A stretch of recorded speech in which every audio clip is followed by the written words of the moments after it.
ಮಣಿಕಂಠ ರಾಠೋಡದ ಮೇಲೆ ಟಾರ್ಗೆಟ್ ಯಾಕೆ?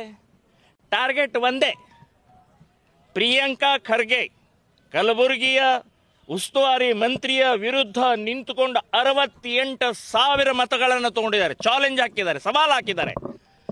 ನೀವು ಅಯೋಗ್ಯರಿದ್ದೀರಿ ಅಂತನ್ನುವಂಥದ್ದು ಹೇಳಿಕೆಯನ್ನು ಕೊಟ್ಟಿದ್ದರಿಂದ ಈಗ ಮುಂದಿನ ದಿನಗಳಲ್ಲಿ ಮತ್ತು ಇವನೇ ಮುಳ್ಳಾಗ್ತಾನೆ, ಇವನೇ ನನಗೆ ಸೋಲಿಸ್ತಾನೆ ಅಂತನ್ನುವಂಥ ಹೆದರಿಕೆಯಿಂದ ಏನೇನು ಹೆಸರು ಇಲ್ಲದಂಥ ಒಬ್ಬ ವ್ಯಕ್ತಿಯನ್ನು ಬಂಧನ ಮಾಡೋದು ಬಹಳ ದೊಡ್ಡ ಅಪರಾಧ ಆಗುತ್ತೆ.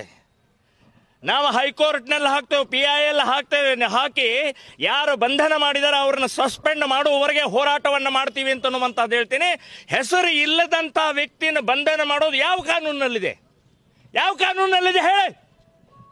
ಇವತ್ತು ಭೇಟಿ ಆಗಾಗ ಟೆರರಿಸ್ಟ್ ಅವನು ಏನ್ರಿ? ಟೆರರಿಸ್ಟ್ಗಳಿಗೆ ಎಷ್ಟು ಜನರಿಗೆ ಭೇಟಿ ಕೊಟ್ಟಿದ್ದೀವಿ ಪಟ್ಟಿ ಕೊಡೋಣ ನಿಮಗೆ. ಒಬ್ಬ